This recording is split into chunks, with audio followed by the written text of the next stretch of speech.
Welcome to our fireside chat at the Mountain Home. It's so awesome to see all of you here. I am so excited to have Mike here on this fireside chat. Mike Armstrong, who is the lead developer for everything that we're experiencing here on the Engage platform. And you know, a lot of people ask me, what is it about Engage that's so unique? One of the things that's very special about this platform is it has very deep roots in social VR. It's all about the interaction of full body avatars and having experiential moments where we're learning. And Mike's history goes back. I got to tell you, the first time I met Mike, I had my DK1, and I think this was back in 2012, Mike. I had just gotten my developer kit, and I was wondering what 2013 possibly. 2013, that's right. And I remember seeing this advertisement for a platform called Rift Max Theater that was supposed to give us a social experience. So I remember the first time I logged into that and I found myself in this virtual theater and a long hallway. And you were in there, Mike, and you came down the hallway towards me as your avatar, and you got a little bit close to me, and I had to back up a few steps because that space bubble exists in VR where your brain is interpreting this as a real event, and I had to take a few steps back, and I remember looking in your eyes thinking, oh my God, there is an intelligence behind this avatar. This is amazing. Now, my background is 20 years of behavioral science background, so it freaked me out, and at that point in time, when I took the headset off, I looked at my wife and I said, honey, I'm shifting careers. My world has VR changed. is going to change the world, and I'm diving into VR 100% of my time, which I did. So you were hugely influential in my decision to make VR a career, Mike. Yes, I know. It's amazing, you know. I mean, that was one of my first social experiences, meeting you, and like to think that I was there for Chris's Deep Rifter's possibly first social VR experience. It was, yeah. It's such early days, you know, like I originally did Rift Max. At the time, it was just one part of this huge, disgustingly unoptimized game that never worked in VR. So it wasn't just that I cut it down to just the theater, but it was also the place where you could actually do something, which was watch a video, maybe watch a TV show with your friend who's, you know, and for me, it was just a couple of friends at the time. I didn't expect it to turn into, you know, a big community of, you know, people around the world. And yeah, just really like mind blowing. It was really that's how things changed for me, was just that experience of having that community of people like supporting each other in VR, and developers, and everybody's talking together. You know, that was how it kind of grew into, you know, from watching videos to pulling the screen up and having the stage there, a stage where you can do any kind of performances and you know, give speeches, maybe learn to do public speaking. You know, for me, that was like helped me get over some public speaking things. Not that become any kind of public speaker. Oh, I remember being absolutely terrified the first time I got on stage in front of a bunch of people to do the karaoke nights. It was like I had genuine stage presence. And you did have to learn. It actually did help me get over kind of that anxiety of public speaking. It's amazing how spending that kind of time in here does that. It's so cool. Yeah, and it's great because like karaoke is one of those things that's it's somewhere in between just having fun. You know, you can goof off and do whatever you want, but you're still in front of all these people. So if you were maybe you don't like that kind of situation and you're in like an actual karaoke bar, you might not let as loose. But then the next time you go to a karaoke bar in real life, you're going to remember that experience, because the things you take from VR become experiences to your mind. And like, when I think back on the Rift Max days, I have real memories as if we were real people walking around. These are real places around us. And that's what brings us into the education thing, you know? Like, if anything, you're actually experiencing stuff rather than, you know, like watching a video or I'm not saying you don't obviously experience stuff in the real life classroom, but what I'm saying is that it's almost the same with that live interaction with a real person. Yeah. No, what did I put it? Sorry, we got. We got an open mic over there. Can we mute that? Yeah, I can see which one it is now. There we go. Yeah. Okay. Yeah. There So we go. Thank you. yeah. So basically, Chris, your avatar, you know, it's fake-ish. You know, we'll try to get it to look as real as possible.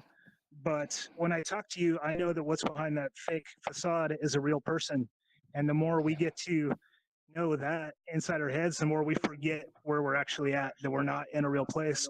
And that's why the future is VR, especially for education, you know, because you're going to get, your brain is going to shut off all the fake part of it and just enjoy it, you know?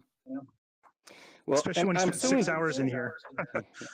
Exactly. I'm so intrigued too by the recent research that's really indicating that we actually have almost an extra sense. And what I mean by that is a sense of our 3D space around us that we always take for granted, but it's a very powerful thing. Apparently, what research is showing us is a powerful thing on our memory, that we're linking memories up with this 3D space.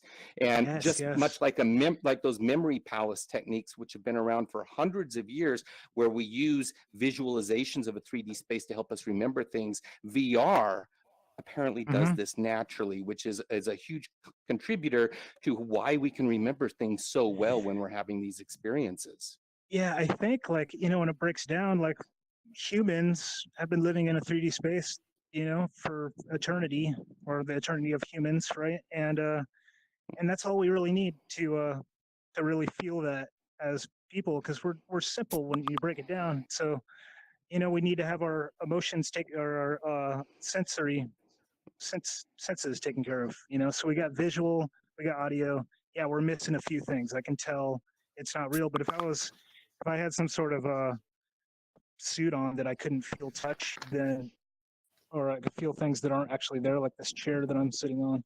But either way, for me, it was the experience of this happening to me more than it was, you know, research, etc. Like, if it didn't actually happen to me, then it wouldn't have been as exciting, you know, for where it could go.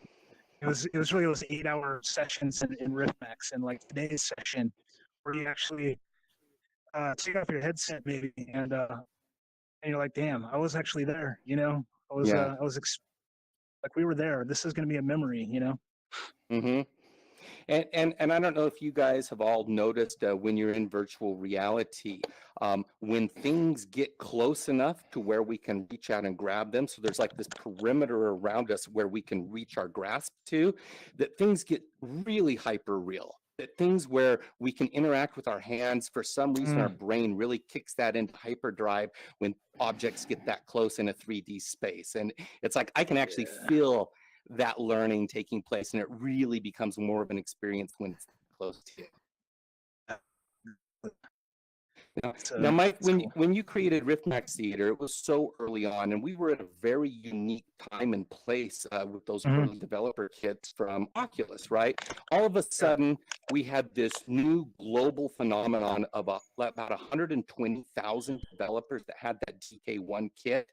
And because you created that social platform so early on, that really did become the go-to place for many developers that we all know their name. I mean, Cymatic Bruce, who went on to do Altspace.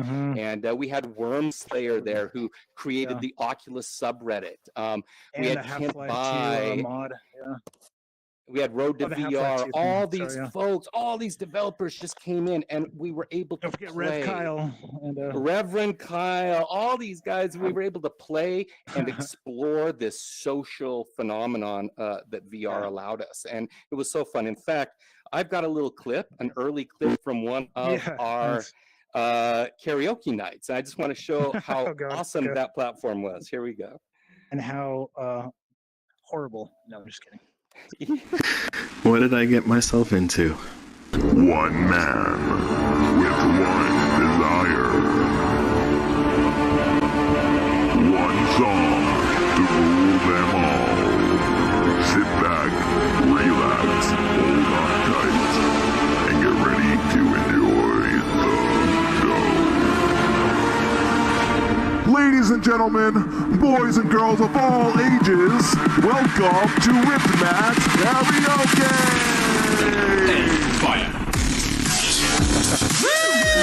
Please welcome our host, DZ! I'm DC, and I approve of this message. And welcome our other host, T-Rose! Yo, it's boy T-Rose. Let's get this party started. Rift Max Karaoke, baby. Let's go. If this is your first time, welcome! I love the heads, the floating heads. I'm having a seizure! So strap your rips on tight and prepare for a night of amazement.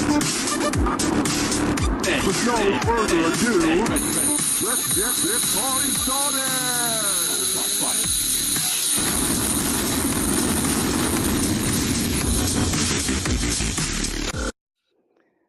Absolutely insane. Were you guys all able to see the video there?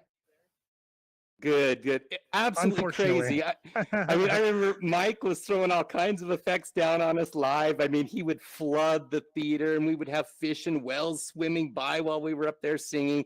Just an absolutely crazy, insane If time. I could take that to one more clip, so what we have in Engage now is it's a content creator, right? So all this content that you see in Engage in the lessons menu was created in Engage.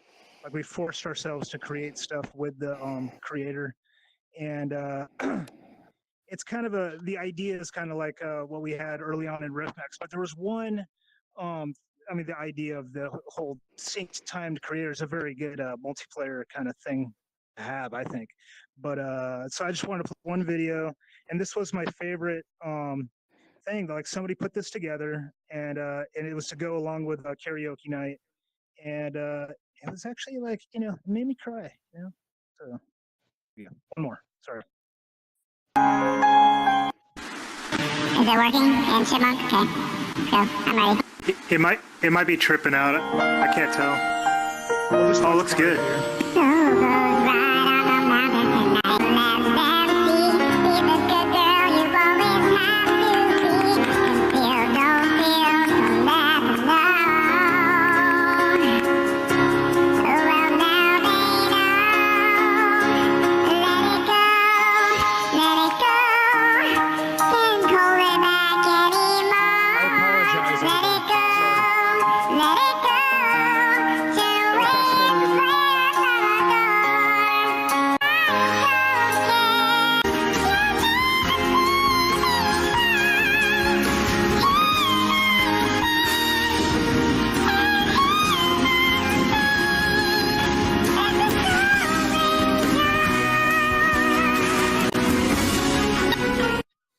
I was skipping through that a bit, but you get the idea. It was a very early version of this thing. People can do a lot of creation. It's like making a movie.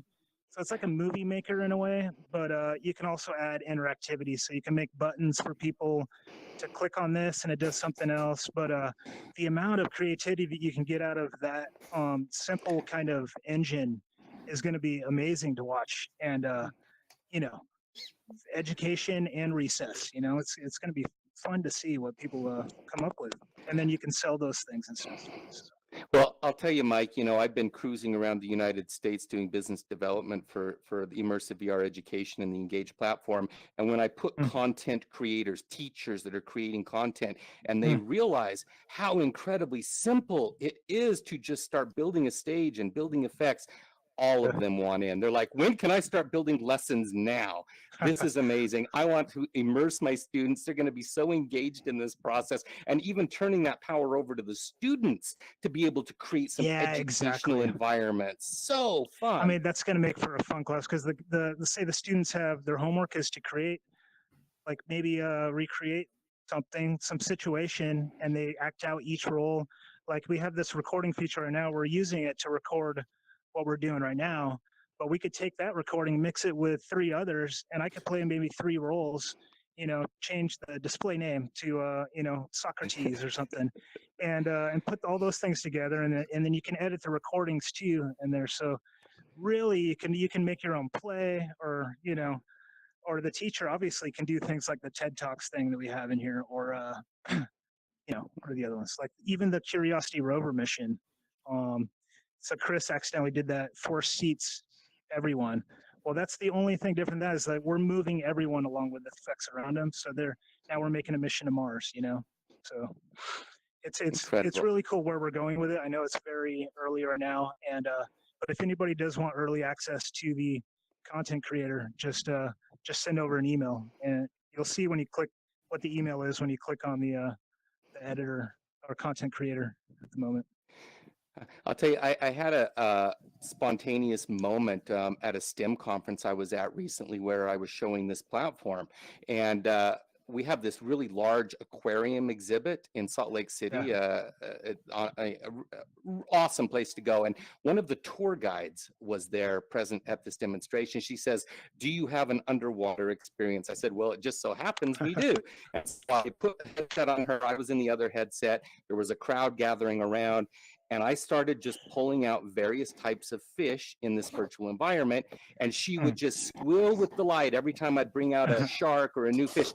And she would just start, as a professional, she would just start going off about what the fish eats and where they live in the ocean and all these things. And it turned into this like 25-minute experience where everybody was learning as I brought this various fish and sharks out. It was so cool, so powerful. That's great. Yeah, it's really great to see people first get that feeling that we had in 2013. But it's for some people, it's just immediate life-changing experience. Like I can see with like Steve and Chris Long that they had the same kind of experience we did when they went into VR, and all they want to do is more of it. But everybody, nobody doesn't like VR. You know what I mean? Right. And everybody has something to learn from inside of it. So whether they think they like it or not, it doesn't mean that if you had to do something in VR that that you would be hating life. You know what I mean? Like if it was implemented in schools or training for like corporate training, then everybody can put the headset on and do it, and nobody leaves that situation saying, "God, I'm going to leave this job because of that." Like I can't work here anymore. You guys make me do VR training, and VR is the worst thing ever. So I'm curious, Mike, I've got a question for you. I know that the COO and CEO, David and Sandra Whalen, were actually early patrons of the RiftMax Theater experience. Yeah. Tell us a little bit, how did you transition from RiftMax to immersive VR education? Tell us a little bit about that. Yeah, I mean, like part of it is, RiftMax is great, but sometimes you make software and you'd rather do it over again. So, I mean, it's not just that it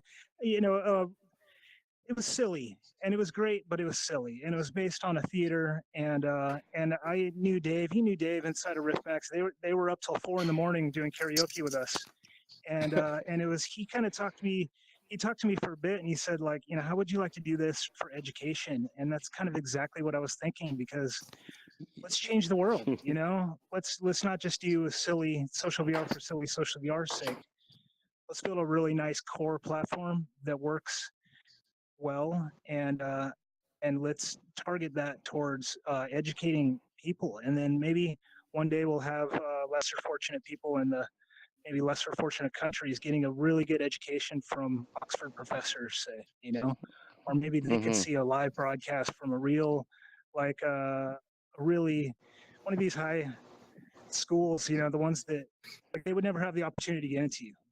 And then another thing is I went to like half my college was online college for like my master's and my bachelor's degree. And it was just wasted time. Like there was barely any like Skype. Everything was typing. Online schools, like remote education, will benefit hugely from VR, because just having meetings in here with your group and your class I could see that changing things right there, So it's big, it's a big idea. You know, they say one of the best use cases for VR is allowing us to do things that would be impossible for us otherwise. And one of the first great experiences that immersive VR education put together was the Apollo 11 experience, where it allows you to sit in the rocket ship with the astronauts through the entire experience. And this is something as kids we've dreamed about forever, but you know, I'm not going to be an astronaut, Mike, but I get to be that in VR. Well, you might. And it's so powerful that honestly, when I was demoing that extensively, I had to keep a box of tissues nearby because all these people I put in, they'd take the headset off and they were crying. It was so emotional for them, so impactful that they were able to experience this. I have to hold back the tears, you know, like still when I do that. And it's always great to just have this experience that you don't have to do anything, you know, there's no requirement interaction in Apollo. You just sit, you can put your grandfather into it, you know, you could put any age group into it, and they'll all come out of it with tears, and you know, unless they're too tough and they fight them back like I do. But yeah. So Apollo, like, that's awesome. And then with Titanic, we took it more to a very interactive point of view, but you'll see with the update, I mean, when Titanic gets completed this summer, very much like Apollo type of, you don't have to do much, but you become a passenger on the ship. You're surrounded by the just the ambiance of this night, and seeing all the real people as they really were talking to each other, and God, I'm not gonna be able to hold back the tears on that one. So yeah, just these kind of experiences. For me, it was like, you know, with Engage, we have this Lamar's thing in here that was created with the Engage editor. So I would love to have the tools available for people to make their own Apollo really quickly and easily. I know that there's a lot of companies in kind of in that with that idea, and that's great, you know, because really it's like, why reinvent the wheel? You know, it's really about, let's make the creation tools. And I love having it in here, Engage, obviously, but hopefully people fall in love with making stuff in the editor, because I know I have, and it would eat up all my time if I wasn't like trying to make the editor better, you know. Create the Apollo experience for themselves. Yeah.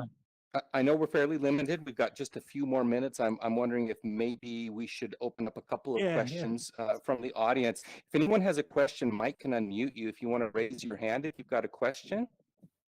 Anybody? Oh, sure. Karen's got one. Hi. Hi, Karen. Oh, cool. Let's see. Right. Okay.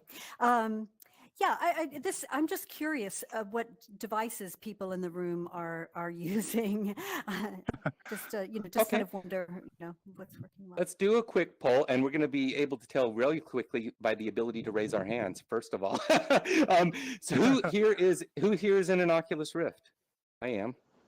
Here we go. Got quite a few. All right. Who here is in a Vive?